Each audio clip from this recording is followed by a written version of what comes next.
What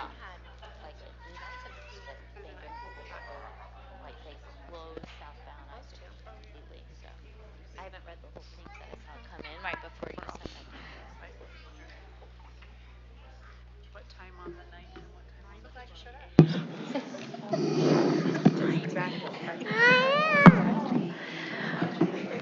All right.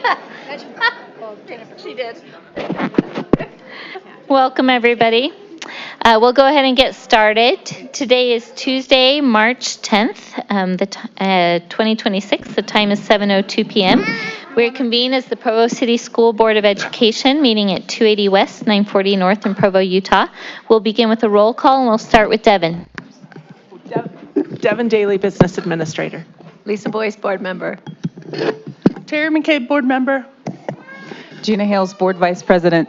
Jennifer Partridge, Board President. Wendy Dow, Superintendent. Meg Van Wagenen, Board Member. Emily Harrison, Board Member. Melanie Hall, Board Member.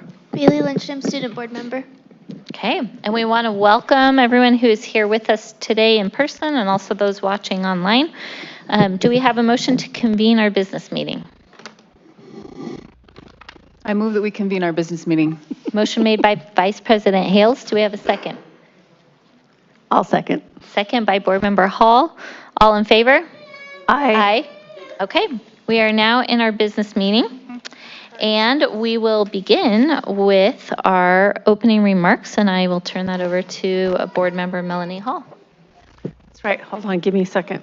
I wrote something down. So, I came prepared. Okay. So I thought it would be a little bit of fun to give a little limerick in the festive mood of March and St. Patrick's Day. So, and I totally agree with that. So, Perfect time. That was awesome. So there once was a board meeting on Tuesday where budgets and policies had their say. With LegCom reports and discussions of sorts, with luck, we'll adjourn by the end of the day. So anyway, I just wanted to say thank you to all the hard workers in our district, and it is such a pleasure to work with these ladies up here and everybody in the district. And that's my opening remarks. Okay, that was so fun. Thank you, Melanie. Appreciate that. Next, we will invite our student board member, Bailey Lindstrom, up, and she will lead us all in the Pledge of Allegiance. Please stand and join me in the Pledge of Allegiance.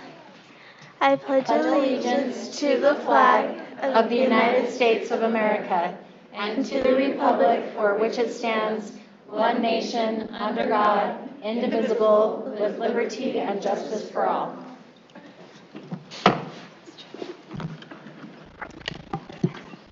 All right, thank you so much, Bailey.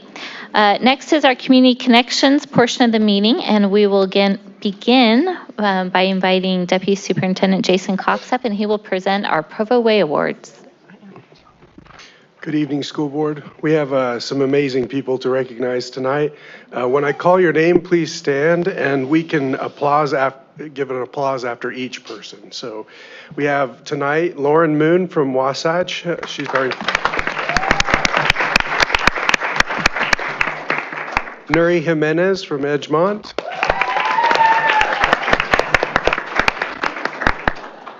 Kristen Wexler, Shoreline teacher.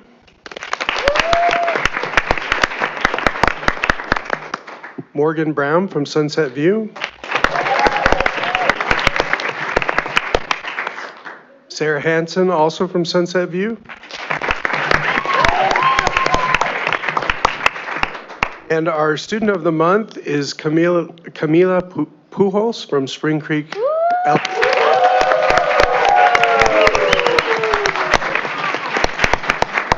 Have a little video, and then after the video, we'd love to give the board members an opportunity to thank each of these and recognize each of these people. So we'll invite everyone up afterwards, our winners, but we'll go ahead and go to that point with the video.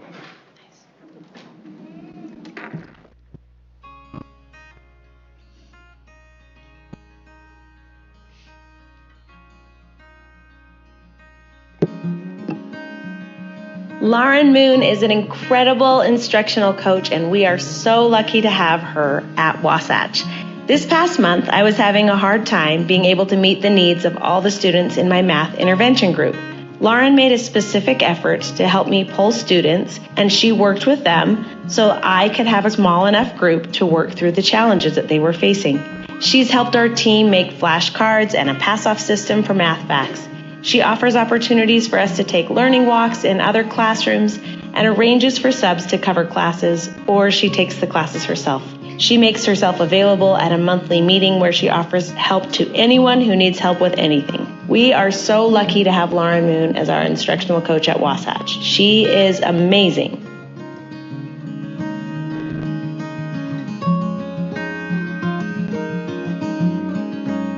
Mrs. Weixler is so kind. She's one of the sweetest people I know.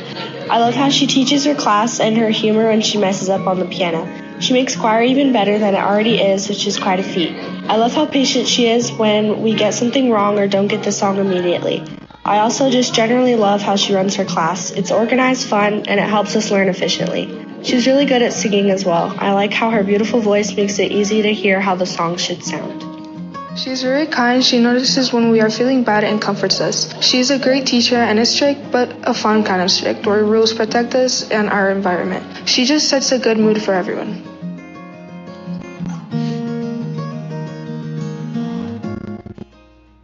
Nuri is a passionate, dedicated educator leader who supports her fellow DLI teachers and teammates. She focuses on what is best for students and making decisions using data with her PLC team to support student success. This year, she spent extra time and energy in a fellow teacher's classroom writing lesson plans, checking on the sub, and modeling behavior management. She's also an advocate for the DLI program at the school and state level. She always has a positive point of view and sees the best in everyone. Nuri's happiness and energy is contagious throughout the school and district.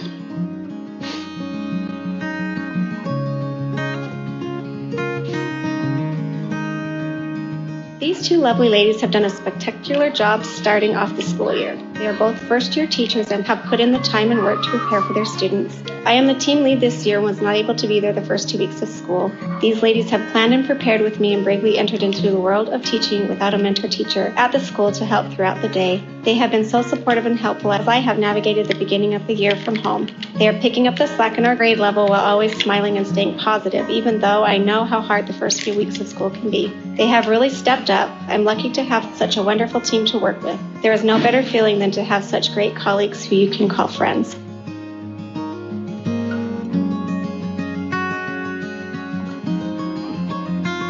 Camilla has only been at our school for a few months, but she has already made a positive impact on her class and others. She exudes happiness. When you see her in the hallway, she is always smiling and very kind. Whenever I am in her classroom, she is attentive and actively participating in the learning process. At our school, we want all students to soar. That's show kindness, own our learning and actions, act safely, and respect myself and others. She is a prime example of soaring. She is a motivated learner that is always very respectful and kind to all. And that is why she deserves the Provo Way Award. Way to go, Camilla.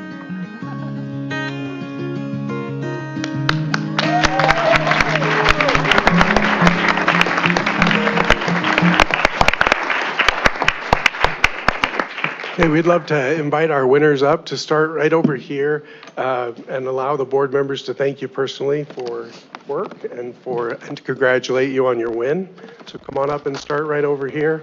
Let's give them one more round of applause.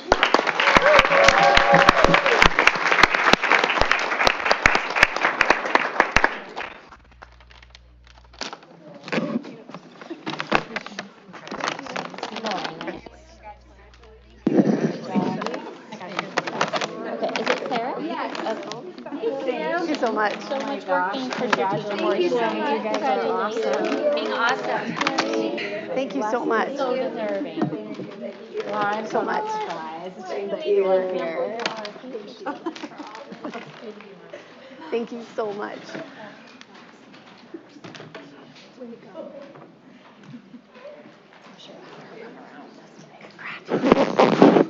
All right, congratulations one more time. Thank you.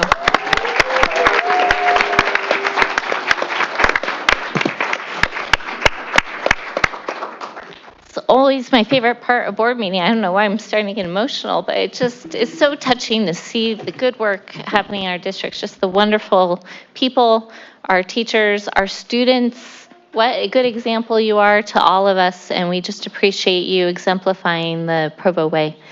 So you are welcome to stay for all the fun of the rest of our meeting, but if you need to quietly leave, we totally understand too. So appreciate you taking time out of your busy lives to be here with us.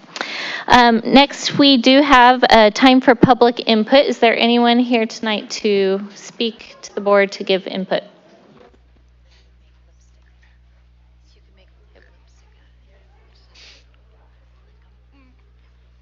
We haven't received any. Okay. It looks like there's no one here. Are you here to give public comment? Okay. Just double checking. Then with that, we will close that portion of the meeting and move on to our business items. So we will start with item E1. This is, so for the last few months, we've been talking about some possible boundary changes. So those are the first items on our business agenda tonight. Wendy, I'll let you kind of give a summary of our boundary with Carterville Road. I almost feel like Devin should do this, but she's going to correct me when I mess it up. So the Carterville Road boundary change would be taking, we have Carterville Road on one side of the road. The students go to Westridge and Shoreline and Provo, and on the other side of the road, they go to Edgemont and Centennial and Timpview. We want to incorporate both sides of that road into the Westridge, Shoreline, Provo boundary. Okay, thank you. Do we have a motion on this item? I move that we approve the proposed boundary change for Carterville Road as discussed in the recent public hearing and other public meetings. Okay, motion made by Board Member Harrison. Do we have a second? I'll second. Second by Board Member Boyce. And now is the time for discussion on the motion. Starting with Board Member Harrison, if you have any. Just the public meeting that we held at Westridge, there was just one couple that came and their concern was addressed right away about busing. It wasn't going to affect them. So I feel like it's a good move to make. Anybody else? Okay, seeing no more discussion, we'll go ahead and vote. So all in favor with this motion to approve the change with aye? Aye. Aye. Any opposed? All right, that passes unanimously. Next is our boundary with Rock Canyon and Edgemont. I'm going to let Devin explain this one. Go for it. So this boundary was just to create a more contiguous boundary for Edgemont. There's a little section between the Canyon Crest and Edgemont where there's an Edgemont little area. So this was just to clean up that contiguous area between Edgemont and Rock Canyon. Yes, those students would now go to Rock Canyon, but the boundary was interrupted by the Canyon Crest boundary. So that was why that change made some sense. And also it was going to help with some inefficient busing routes. Okay, do we have a motion on this item? I move that we keep the boundaries the same and have one bus for both. I don't know if I don't see what we want to say You can here. move whatever you want to move. Okay. So, Just making it easy for Bonnie. the motion is in order, as they like to say in the Did you legislature. just want to table the item? No, I think we actually have to take a vote on it, like one way or the other. But my motion is to keep the boundaries the same, but have one contiguous bus for both schools. Okay, motion made by Board Member Hall. Do we have a second on the motion? Second. Second by Board Member Hales.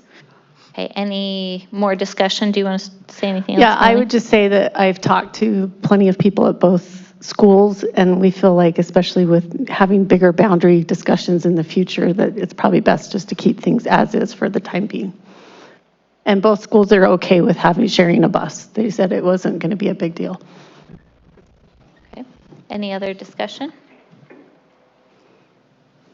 Devin, for transportation and the bus, is that something that will work okay? We'll work with Troy to get that situated. There are really only four students that ride the one bus, so it will just push the arrive and pickup time at each of the schools just by a few minutes. So they may have to wait just a few minutes on both sides. Great. Okay. Any other discussion? I will just add to what Melanie said that I do think, recognizing we have a bigger boundary discussion to have, that it makes sense to not make a change here until we do a bigger comprehensive study. So, all right. All in favor of the motion to keep the boundary the same for now and have them consolidate to one bus? All in favor with aye. Aye. Any opposed? Okay, that passes unanimously. Next is item E3, our large purchase request for an animatage table. I don't know if I said that right. Devin? Close enough. Okay. These tables are being purchased by the Catalyst Center grant that was just given to us by the state. These were actually written specifically into the grant, so it doesn't require any additional approval from the state. It will provide 3 tables for those health education, and I'm still figuring out which schools or where they will all be located. Did you find out, Daryl? Okay, so all 3. So Timpview, Provo, and CAPS. I'm just repeating it for the microphone. So. Thank you, Daryl. Okay, thank you for finding that out. Thank you for the summary. Do we have a motion? I move that we approve the large purchase request for anatomage equipment from the Catalyst Center grant in the amount of $333,076.52, as discussed in open meetings tonight. Okay, motion made by Board Member Boyce, who said the term No, much I have better. no idea. No, I think you did. You got it much better than I did. Do we have a second? I'll second. Second by Board Member Van Wagenen. Do we have any discussion? I'm just grateful for the grant, for the people who did the work to apply for that grant, and excited for our students to be able to use these tables. Okay, any other discussion? All in favor with aye? Aye. Any opposed? That passes unanimously. Next is our large purchase request for computer lab replacement, and we'll turn it to Devin. So this is to replace the 7-year-old computers in the Timpview Engineering Lab. That just a natural rotation. Okay, do we have a motion? I move that we approve the large purchase request for the Timpview High School Engineering Lab computer replacement in the amount of $89,850.24, as discussed in open meetings tonight. Okay, motion made by Board Member Van Wagenen. Do we have a second? I'll second. Second by Board Member Hall. Any discussion? We need to have the extra money. I'm sorry. Devin, is this the one where we need to have the extra money? So we can add a cushion, so we don't have to come back to the board, or we could make it my concern is if we wait for another 2 weeks, the prices will go up a little bit further. There's a chance that it will stay within this price range. Should we make it an amendment to the motion for like a 10%? Sure. Okay. This is a good challenge for Buffer? You want the buffer? So should I Is that the right word? move to amend the motion? We want like a 20%? Do 10%. 10%. Okay. So yes, someone can move to amend the motion. I move that we amend the motion to, I don't even know what I'm doing, to add a 10% cushion in the price that Melanie said. Meg. Meg said. M-E something. To list the price here. 10% cushion. Okay, so the motion is to amend with the 10%. To amend it to add a 10% cushion. Yes. Is that a good terminology, or do I have to do the math? Because I have to do the math and someone else can have to do it. I'll have to just move it 1 decimal point. Yeah. All right, do we have a second on the motion to amend, which adds the 10% cushion? I'll second. Okay, second made by Board Member Harrison. Okay, Any discussion on the motion to add a 10% cushion? Okay, seeing none, we are now going to vote only on amending the motion to have the 10%. So do we want the 10% cushion as part of the motion? Okay, so all in favor with that, say aye. Aye. Any opposed? Okay, so now the original motion has been amended and it now has the 10% cushion. Yes, Bonnie? I seconded it. Emily? Okay. Keeping Bonnie busy here tonight. So, okay. So now the motion on the table that we are discussing is to approve the engineering lab computer replacement in the amount listed of about $89,000 with up to with a 10% cushion if needed, right? Okay. So any more discussion on that? All those in favor with aye. Aye. Any opposed? Okay, that passes unanimously. Good job, you guys. We did it. Okay. Devin, back to you for the large purchase request of Chromebooks. So this is for our annual replacement. Usually we replace 3,300 a year, which is what the quote mentions, but we will be doing 1,100 this year, which will cut the amount exactly in a third, which is in the motion. You don't have to do the math. The math has been done for you. So this is the computers that are the newer computers that are in the elementary schools. So we decrease the number of the ratio of Chromebooks will help fill in some of those gaps. Okay, thank you for that summary. Do we have a motion? I move that we approve the large purchase request for 1,100 Chromebooks in the amount of $336,600 as discussed in open meetings tonight. Okay, motion made by Board Member Boyce. Do we have a second? Second. Second by Vice President Hales. Any discussion on the motion? I'm just grateful that, I mean, this is a third of the price that we originally saw, and I think it shows like the hard work everyone in the district's doing to be mindful of just what we really need and how to be wise in our use of this. Anyway, I think it's great. Thank you. And also that we're going to be having upcoming conversations as board, as leadership of where do we want to land with the amount of technology we're using and how we're using it effectively and those kinds of things. So, all right, all those in favor with the motion for the Chromebooks with aye? Aye. Any opposed? Okay, that passes unanimously. Next, item E6, our insurance contract. So this is to approve Select Health as the district insurance carrier starting September 1st, 2026. And I believe I changed the motion language. It's updated on mine, yes. Okay. Okay, do we have a motion? I move that we approve Select Health as a district insurance provider beginning September 1st, 2026. Motion made by Board Member Van Wagenen. Do we have a second? I'll second. Second by Board Member Hall. Any discussion starting with Meg? Mostly just thanks to the committee and to Devin and Woody organizing the committee and the time that it took to read through all of the materials and to deliberate and discuss and come up and make the best decision for the district. So thank you. Okay. Any other discussion? I will just add for the public, if you're just tuning in now, we did talk about this more in our study session and kind of how the process worked and how Select Health was selected. So if you want more information, you can go back to watch that. So, all right, all those in favor of approving Select Health as our new district health insurance provider, say with aye. Aye. Aye. Any opposed? Okay, that passes unanimously.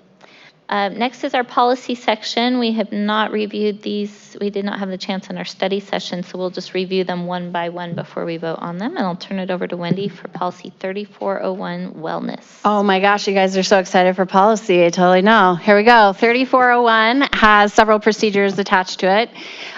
We changed actually the title of this policy to student wellness and nutrition because we didn't want it confused with the employee wellness program. So on our actual policy itself that will be uploaded, that change will take place.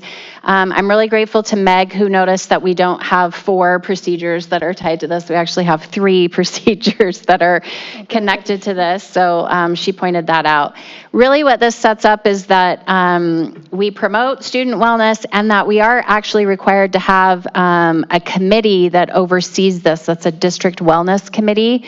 I think in the process of all of the leadership changes between Devin, myself, Tammy, I think was new when I was coming in, and all of that. I don't think anybody knew that this had to continue.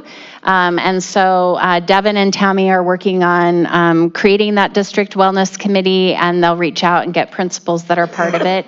And then they will be creating a report to the district about what we're doing to promote that. So that's basically what the policy is about. There is a report, kind of a survey that they have to do every 3 years. And it was funny because Tammy actually said to me, she goes, we actually did get a finding in that report that we don't have a district wellness committee. And so we're fixing that. So we want to make sure that we're in compliance. Procedure 1 is all about food sales and vending machines.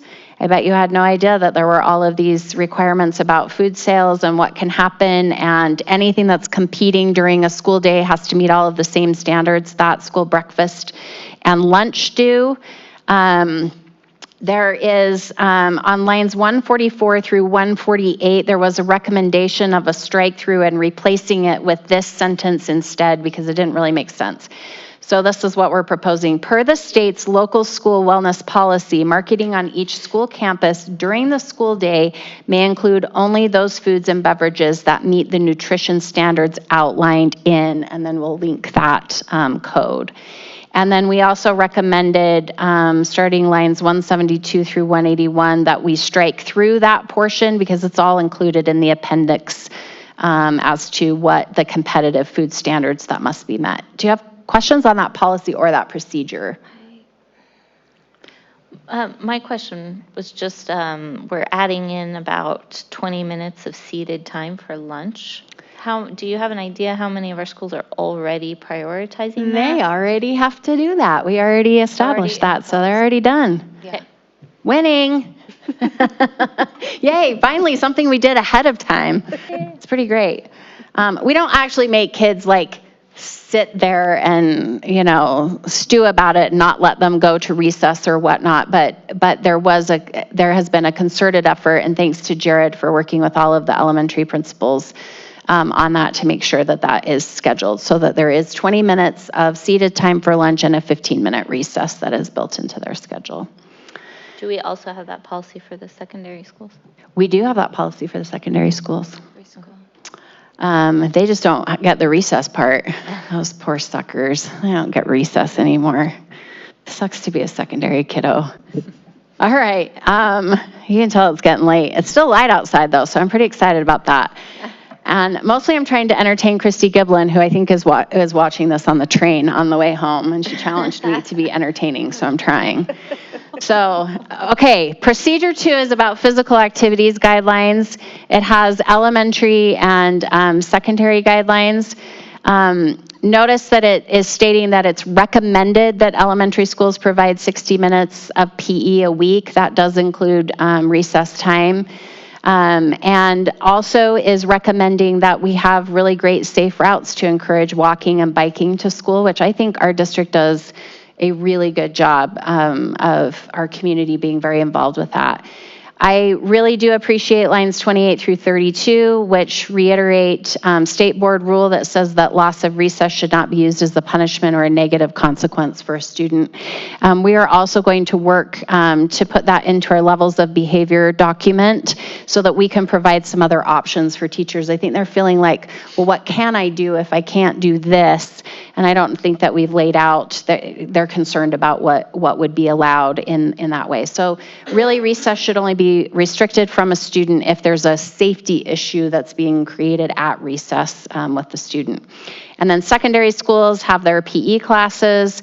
We also felt that lines 52 through 88, district leadership felt that these examples would be better placed in a discipline and PBIS policy than in this kind of random student wellness policy. It just didn't seem to really fit. So we're recommending that those be struck from the policy, from the procedure.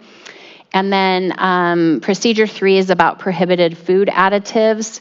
It has a list, and it states that we can't have those additives in food that we're providing unless it's during an extracurricular, unless the parents have permission, and foods with those additives can be sold in a vending machine or as a concession item. And so there's just some requirements about that. And we actually think that that might change a little bit more even. So, questions about 3401?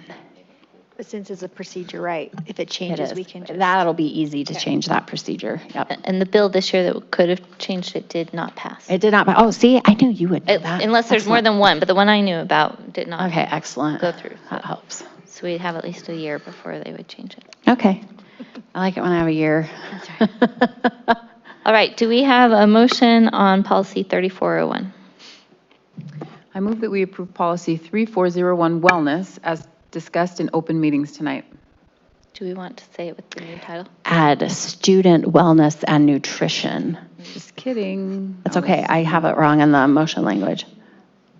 There you go. I move that we approve policy 3401 student wellness and nutrition as discussed in open meetings tonight. Great job. Motion made by Vice President Hales. Do we have a second? I'll second. Second by Board Member Van Wagenen. Do we have any other discussion or questions on policy 3401? All right, seeing none, all in favor with aye? Aye. Any opposed? Okay, that passes unanimously. And next is policy 5025, employee associations. Okay, employee associations. This is just kind of laying out the relationship between district leaders and the Board of Education and employee associations. It states that the Board of Education can choose to consult with an employee association, which we do. We have the Provo Education Association and PESPA. I can't ever remember what PESPA stands for. Education Support Professionals Association. There you go. Nailed it. Yes.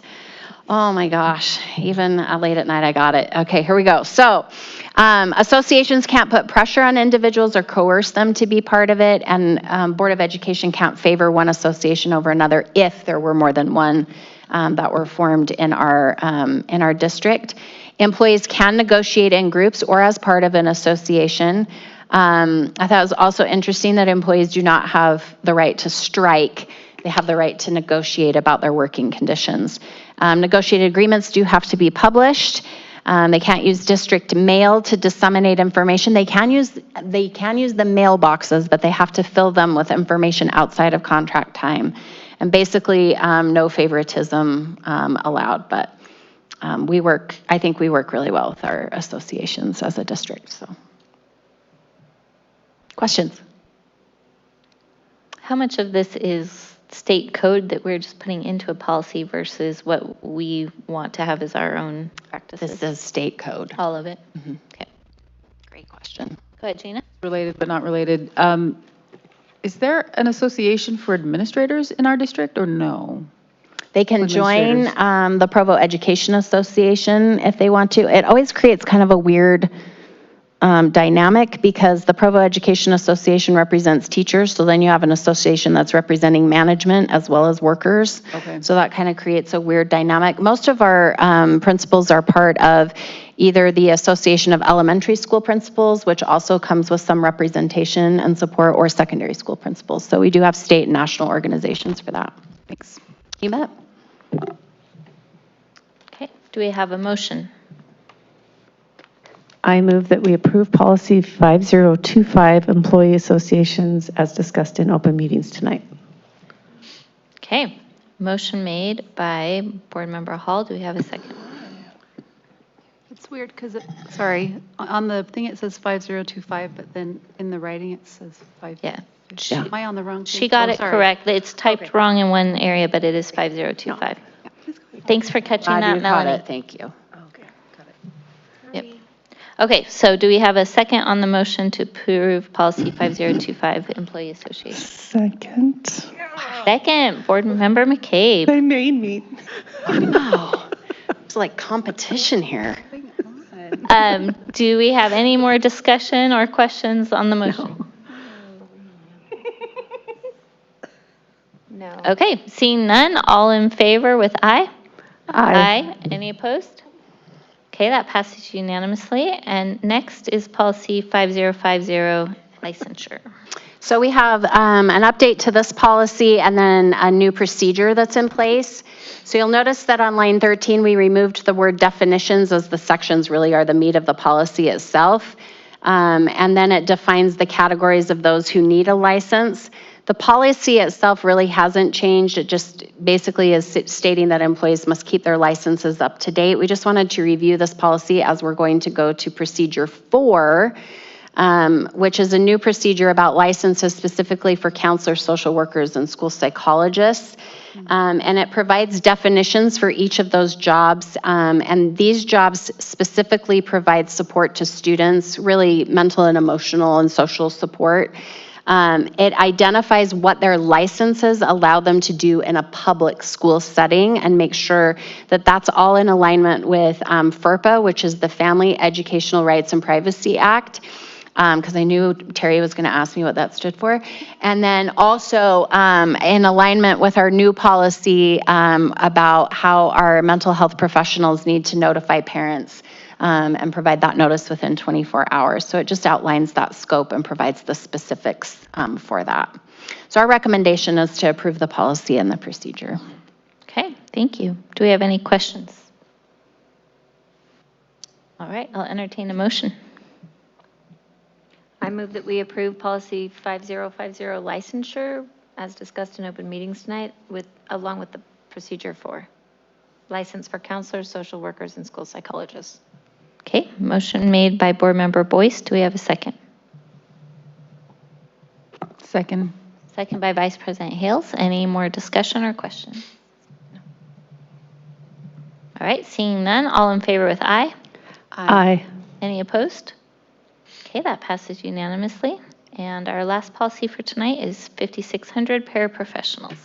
So this policy outlines qualifications for paraprofessionals, defines what a paraprofessional is, and lines 22 through 42 outlines what are appropriate assignments for paraprofessionals, that they're always supporting and assisting teachers, and that licensed teachers are always overseeing their work. We have some really, really, really competent paraprofessionals, and sometimes we forget that we shouldn't be expecting them to be like a licensed teacher. And so I appreciate that the state is laying this out. It also states what they should not be doing, and it's not because people don't believe they're capable of that. It's that this is your job assignment and this is what your pay is. And so it lays that out pretty specifically. It also lays out what the requirements are for paraprofessionals that work in Title I schools. They do have to meet highly qualified requirements if they are involved in instruction of students. And all of our paras, just like our other employees, undergo a criminal background check. And our recommendation is to approve the policy. All right. Do we have any questions? Okay. Seeing none, we'll take a motion, and if you can note that in the phrasing, the policy 5600 is called paraprofessional qualifications. So let's phrase it that way. So do we have a motion? I move that we approve policy 5600, paraprofessional qualifications, as discussed in open meetings tonight. Thank you. Board Member Hall, do we have a second? Second. Second by Board Member Harrison. Any other discussion? Okay, seeing none, all in favor with aye? Aye. Any opposed? That passes unanimously. And as always, a big thank you to Wendy and the entire policy committee and those involved in looking at all those details. There's always so much you guys are doing, so thank you. All right, item F is our consent calendar. Before we take a motion, do we have any questions on the consent calendar? I did. Should we expect the monthly payment to Westland and BCBO for Timpview would be the same amount every month until construction is done? It is not the same. Architect is usually an even amount unless there's additional services that they're providing. The contractor bill is generally what they do. So they itemize the work that they've done or the supplies that they've purchased in their draw, and then it's added up based on that. Monthly payment? Yeah. Yes. Oh. Yeah, that was expensive. Okay. And then I had another question. I saw that the Cisco bill is really high this month, and it's What is really high this month? the Cisco bill, which, if people didn't know, they're the company that provides the food for the kids to eat. I think it's just that he put them all together. It's always on the 50,000 and over. It probably is higher because they had more invoices for one check this month. Oh. So generally there's 2 or 3 in a month that are pretty high. They might have just done one based on timing. That's all. Thank you. Any other questions? All right, do we have a motion to approve our consent calendar? I move that we approve the consent calendar. Okay, motion by Board Member Boyce. Do we have a second? I'll second. Second by Board Member Van Wagenen. All in favor with aye? Aye. Aye. Any opposed? Okay, that passes unanimously. And now we are to our section on reports, and we will start with Devin with our Business Administrator report. So our department's working on a lot of really good things. We're working, Caleb and I are meeting pretty regularly with the city to see if we can come up with a solution for a replacement for Camp Big Springs, or at least an activity kind of as a test run for this year to see how it goes, and possibly expand it for next year so that more kids are able to attend and are impacted. Also a big shout out to Tori Norman, who has been running Big Springs for a few years, and he is spearheading a lot of the planning and lessons and activities that could help, especially with the science standards in the grade levels that we're working on. So big shout out to the city also for all of their coordination and their desire to help all of the citizens and students in Provo. So more information will be forthcoming when we know anything. Wonderful. Thank you for sharing that with us. Fantastic. Okay, next we will invite Bailey Lindstrom, our student board member, up. And Rachel Rue, our other student board member, had other commitments tonight and couldn't make it. But thank you, Bailey. We'd love to hear your report. So this month we had our SAC meeting at Shoreline Middle School. We got the opportunity to talk to the 7th and 8th graders, just a couple of them, and we got to answer their questions that they had, and it was really fun. And then our next SAC meeting is April 1st, and we'll be going to Centennial Middle School doing the same thing. So, yeah. Are there any questions? Any questions for Bailey? Meg? I just want to add, I was at the SAC meeting this month, and you guys did a great job at providing kind of structure to how to kind of answer questions and have a discussion with the middle schoolers. And they had such great questions and like thoughtful questions. Made me like kind of teary-eyed. I'm like, man, these kids. And you guys did such a great job in kind of mentoring and being real with them, and I think providing a safe place to kind of have that discussion. So well done. It was really, really great to be a part of that. Yeah. Nice. And the acronym for the public watching, that's our Student Advisory Council, Yeah. right? Which includes some other high schoolers from both of our schools. So, all right. Thank you so much, Bailey. Thank you. All right, now it's time for our board member roundtable, where board members just get to share anything from the committees or anything else that they're seeing that they want to. With Gina, I'm going to start with you. We'll go. I even have notes this time. For student board members, it was great to be at the middle school. Thank you guys for that. Looking forward to the next one at Centennial. I'd also like to encourage anyone watching who knows an upcoming senior who might be good for this position to please reach out or look for the information on our website. I think we have some on our website, or have your student reach out to someone at the school to apply for this. It's a great opportunity, and we would love to have applications so that we can have some good students to choose from.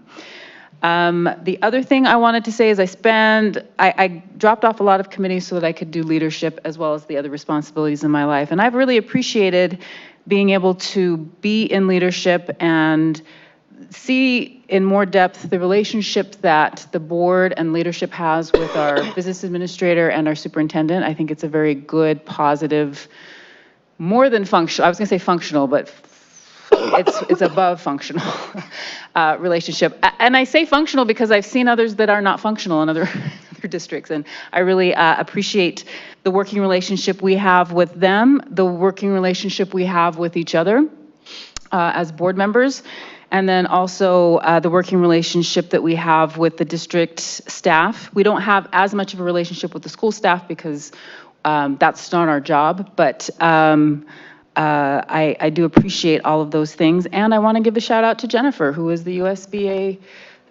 something vice president. I love it. And she was up at the Capitol like every day. And also, I thought I'd have to pick up slack. There has been no slack for me to pick up. So thank you, Jennifer, for all the work that you're doing. She's very organized, and I work well with that. I mourn the day that I become president and I have to do the work. You're both organized, though, I'm so done. we'll be fine. Thank you, Gina. All right, Terry. The foundation is gonna restart the auction, and I'm excited for it. It's gonna be at Centennial Middle School on Thursday, April 23rd from 6 to 8, right? So everybody put that in your calendars. And some student groups will also be performing while you can do silent auctions. And parents should be getting an email from your kid's teacher if they are performing at it. And thank heavens the legislative session ended on Friday. It's exhausting. Yeah. That's all I have. Lisa? Well, just thank you, because I know our legislative committee spent a lot of time not just up there, but also watching meetings, making comments in person or online. And I felt like the few times I texted or emailed, I immediately heard back from our representatives, which to me shows how much groundwork has been done to create relationships that are positive, where we trust one another and work well together. So I'm really grateful. And also just a thank you to, they might not be watching based on since I'm one of the two watching, but thank you to the people who call, because, just today I spoke with someone on the phone for a while, and every time a parent or someone calls us, it helps us, I feel like, be closer to the students and the impact of decisions that we're making, so it really matters. Thank you. Okay, Meg, we'll go to you. I feel like I'm on policy committee, but the reporting is in the policies that we go over. And I just am there to add some help, but everyone else is doing a great job on that committee. Between that and being on the insurance committee. Yeah, I will All say you've been the doing is insurance committee, reading. that was. You just read. Yes, lots of reading and trying to understand insurance policies, which I was grateful to be part of that. But yeah, that did take up a lot of time, but happy to do that. I do think the last little bit, along with all of us, there has been a lot of time spent continually reading emails, responding individually, and also taking time in school community council meetings, PTA meetings. These have been places where I've been able to talk about our budget discussions, CAS discussion, especially at Provo Peaks. And while it hasn't always been easy, I appreciate the opportunity to be in these spaces and to have these discussions and have just come to an understanding, even if it's not always agreeing right at the end. So while grateful, it does take time and can feel like in this role sometimes I really want to make everybody happy and just appreciate everyone in the community, district leadership, us as a board, like coming to the table and just continuing to do the work, because it's like never done, right? You just sort of keep at it. And I feel like that has been really prevalent the last little bit, and it consuming time-wise and mentally and emotionally, but happy to be doing it. Thanks, Meg. Emily? I just will say thank you to the other people on the legislative committee that have taught me so much about the legislature. And I want to thank our representatives that came and did a community meeting here. They were great. And I felt the same as Lisa. They were very responsive, I think, to at least contact and acknowledging that they are hearing what we're saying. And so I hope our community will show up at their caucus meetings next week and make your voice heard, because that is where it probably really matters. Thanks. I had the opportunity to go to a PTA meeting this morning, and actually this afternoon. And anyway, they wanted me to express their gratitude for everything we're doing. That they see that we're working really hard, and they see that we have to make hard and difficult decisions, and they're very appreciative. So I'm just sending that along to you guys. And I just want to echo what Emily just said. The caucus is coming up on Tuesday, March 17th. The Democratic one will actually be in this room, I think, on that evening. And then you can also go to, I think, find your precinct. I'd have to find it anyway, but there's a way to find out where your Republican precinct will be meeting. But it's a good opportunity to have your voice heard and become a delegate and be part of that political process. Okay, thank you. So many good things shared here, and I appreciate. Thank you for the nice words, Gina, but I appreciate all of you and your support, and I probably did drop a few things here and there, but thank you for your patience with that.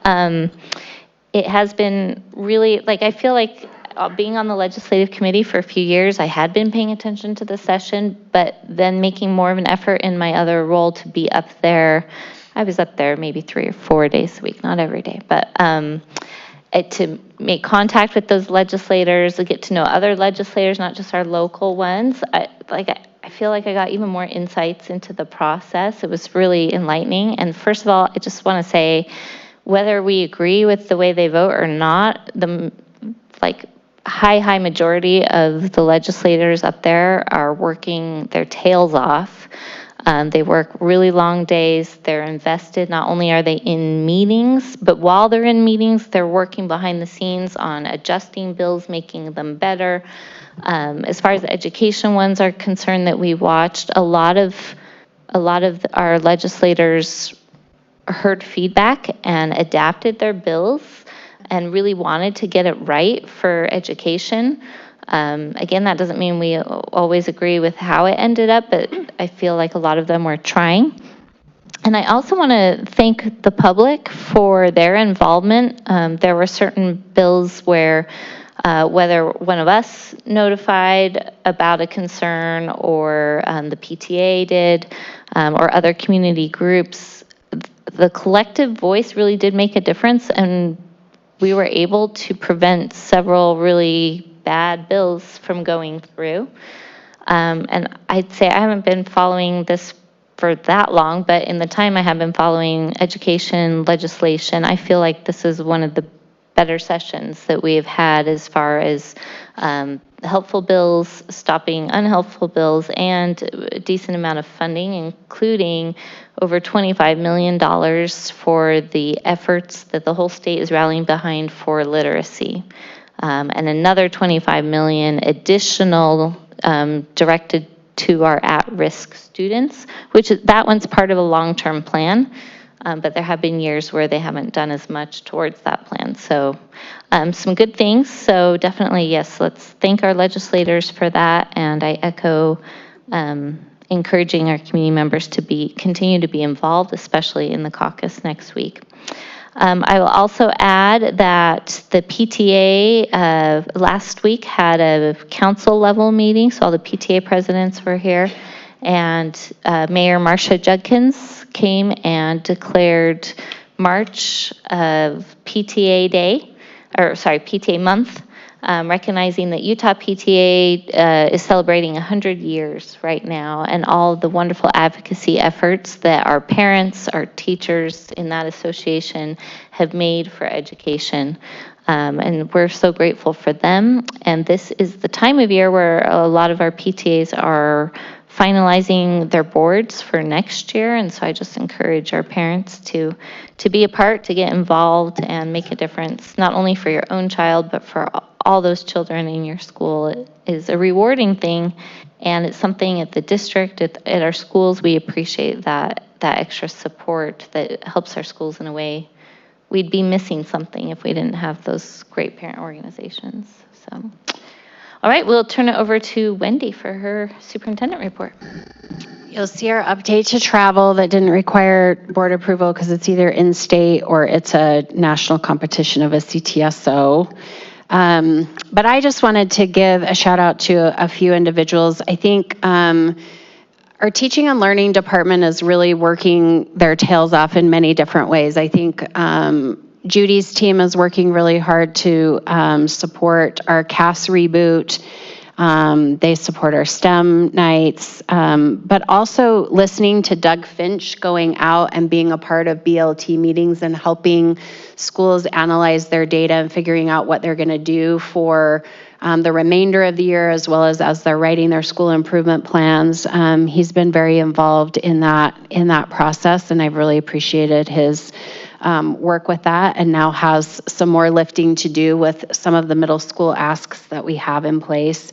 I also want to give a shout out to our special ed team, Nate Edvilson and Chris Chilcote. They are in schools more than I've ever seen special ed directors and assistant directors be in schools.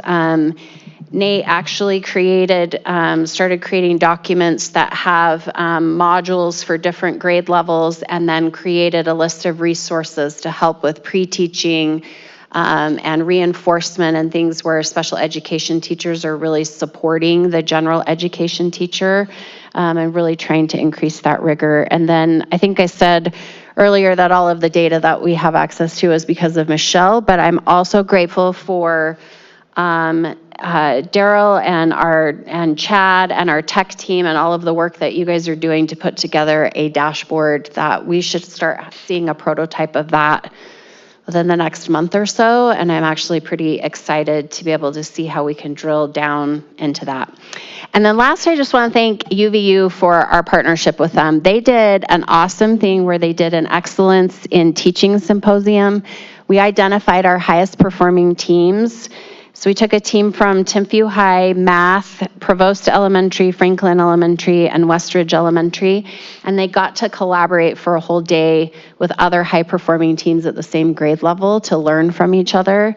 And I just thought what a great opportunity they provided for that, and our teachers felt recognized, but also felt like they could just be vulnerable and be in a space where they could really learn and expand on their skills. So I'm looking forward to continued discussions with that. We have a lot of great people doing a lot of great things. So that's it. Awesome. So grateful for what a wonderful team we have here in Provo City School District at all of our levels. So, all right, with that, we are at the end of our agenda. Do we have a motion to adjourn? I move that we adjourn. Motion by Vice President Hales. Do we have a second? I'll second. Second by Board Member Van Wagenen. We are adjourned, and our next meeting will be Friday, March 27th. It's an all-day board meeting.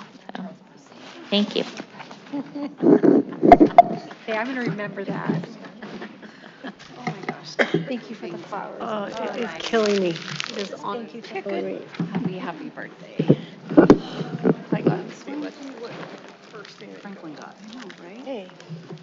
Come Found a on, couple guys. awards, so. The one that I just saw, Marsha was there. Oh, yeah, it was a PTA award for last year.